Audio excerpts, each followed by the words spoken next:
Hello everyone, welcome to English now. आज का हमारा टॉपिक है practice the exercise. Noun case के चैप्टर की एक्सरसाइज हम करने वाले हैं और वीडियो के स्टार्टिंग में क्वेश्चंस आएंगे जो आपको अटेम्प्ट करने हैं। उसके बाद इसके सॉल्यूशंस हम डिटेल में डिस्कस करेंगे। यहाँ पे कुछ एडवांस लेवल के क्वेश्चंस आपके सामने स्क्रीन पर आने वाले हैं। तो सबसे पहले आपको अपने अटेम्प्ट्स करने होंगे, उसके बाद हम सॉल्यूशंस को भी देखेंगे। ये वीडियो यूज़फुल होने वाली है स्टूडेंट्स और स्पोकन इंग्लिश लर्नर्स के लिए या उन सभी लोगों के लिए जो एग्जाम्स देने वाले हैं। नाउन केस उनके क्वेश्चंस में आएंगे। सबसे पहले क्विक रिवीजन में जानेंगे नॉमिनेटिव केस के बारे में, जो टाइप्स होते हैं इसके। क्या होता है nominative case?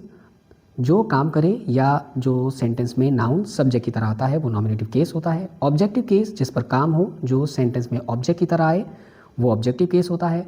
Possessive case ownership के लिए यूज़ किया जाता है, अपॉस्ट्रोफी एस के साथ इसे डिनोट करते हैं। और वोकेटिव केस बुलाने या संबोधित करने के लिए यूज़ किया जाता है, टू एड्रेस समवन और टू कॉल समवन डायरेक्टली, तो उसके लिए वोकेटिव केस यूज़ होता है। इन्हीं ऑप्शंस को सेलेक्ट करके अपने आंसर तक आपको पहुंचना है। तो सबसे पहले अब हम वीडियो में बात करेंगे एडवांस लेवल के उन क्वेश्चंस की जो आपके स्क्रीन पे आने वाले हैं। यहाँ पे आपको फाइंड करना है हाईलाइटेड नाउन्स के केसेस को। Find the case of the highlighted nouns. तो आप वीडियो को पॉज करके अपने अटेम्प्ट्स कर सकते हैं and then will discuss the answers of the same. Question 1 is the manager appreciated Rahul's dedication to the project. यहाँ पे what case is the noun Rahul's.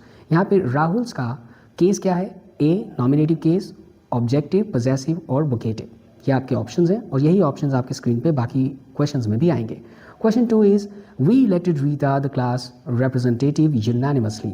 Identify the case of the noun Rita. Rita का यहाँ पे case आपको find out करना है क्योंकि ये हाईलाइटेड नाउन है। आपके ऑप्शंस आपकी स्क्रीन पे हैं, नॉमिनेटिव, ऑब्जेक्टिव, पॉसेसिव और वोकेटिव। इसके बाद क्वेश्चन 3 की बात करेंगे, व्हिच सेज चिल्ड्रन ओबे your elders at all times. The noun children is in which case. यहाँ पे चिल्ड्रन जो कि नाउन है, ये कौन से केस में है ये आपको फाइंड करना है। Again options are on your screen. Question 4 we are going to discuss, which says the prize was given to the winner of the competition. यहाँ पे the winner of the competition एक highlighted noun phrase है और इसका आपको case बताना है। So options आपकी स्क्रीन पे हैं, nominative, objective, possessive और vocative. Question 5 is my brother, a skilled engineer, works in Australia. यहाँ पे my brother एक हाईलाइटेड नाउन है और इसका केस आपको बताना है। Again options are on your screen. Question 6 is the teacher asked the students to submit their assignments on time. Identify the case of the noun the students.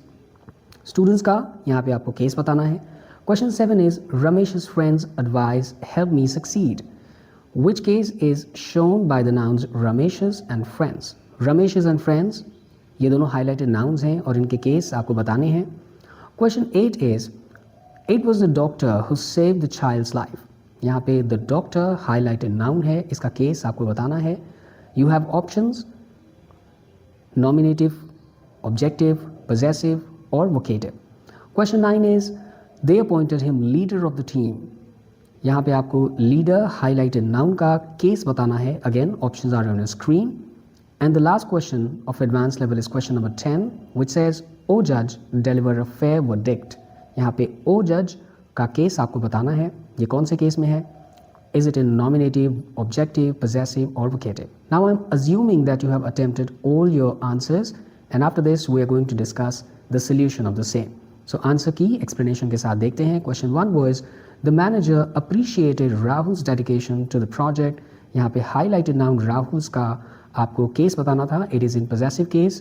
क्यों है ये पॉसेसिव केस में? क्योंकि Rahul shows ownership of dedication. Ownership ये show करता है, possessive S ownership के लिए यूज़ किया जाता है।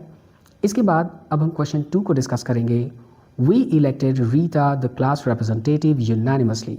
यहाँ पे रीता का केस आपको बताना था। Answer is objective. क्यों है ये ऑब्जेक्टिव? क्योंकि Rita is the object of the verb elected. We know that जो भी नाउन्स ऑब्जेक्ट की तरह आएंगे किसी भी वर्ब के, तो वो ऑब्जेक्टिव केस में लिखे जाएंगे। क्वेश्चन 3 इज चिल्ड्रन ओबे your elders at all time. Children का केस है यहाँ पे वोकेटिव, क्योंकि चिल्ड्रन इज डायरेक्टली एड्रेस। ये एड्रेस करने के लिए या कॉल करने के लिए बुलाया गया है, यूज़ किया गया है यहाँ पे चिल्ड्रन को बुलाने के लिए, तो ये वोकेटिव केस में है। Question 4 was the prize was given to the winner of the competition. The winner of the competition highlighted noun है, इसका केस आपको बताना था, आंसर इज ऑब्जेक्टिव, क्योंकि ये प्रीपोजिशन टू के बाद आने वाला फ्रेज है, एक ऑब्जेक्ट है की तरह ये यूज हुआ है। The noun phrase is the object of the preposition to, ये ऑब्जेक्ट है किसका, प्रीपोजिशन टू का, इसलिए ये इस केस में लिखा गया है।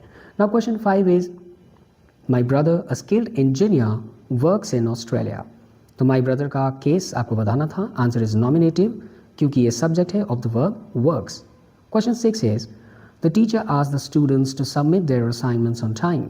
यहाँ पे द स्टूडेंट्स का केस आपको बताना था, आंसर इज ऑब्जेक्टिव, क्योंकि the students receive the action of asked, asked verb का एक्शन रिसीव कर रहा है द स्टूडेंट्स, इसीलिए ये ऑब्जेक्टिव केस में लिखा जाएगा।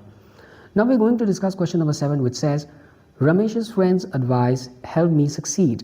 रमेश's फ्रेंड्स का केस है और पजेसिव, पजेसिव केस में ये लिखा गया है क्योंकि both nouns show ownership using apostrophe S. Apostrophe S लगा करके ये दोनों ही नाउन शो करते हैं ओनरशिप, इसीलिए ये पजेसिव केस में लिखे जाएंगे। रमेश's एंड फ्रेंड्स दोनों ही पजेसिव केस में लिखे जाएंगे।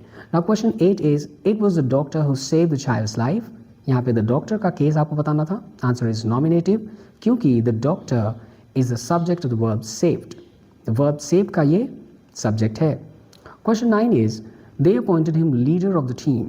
यहाँ पे लीडर का केस आपको बताना था, आंसर इज ऑब्जेक्टिव, क्योंकि leader is in object position completing the meaning of appointed, appointed verb है, उसी की मीनिंग ये कंप्लीट कर रहा है, तो ये ऑब्जेक्टिव केस में लिखा जाएगा।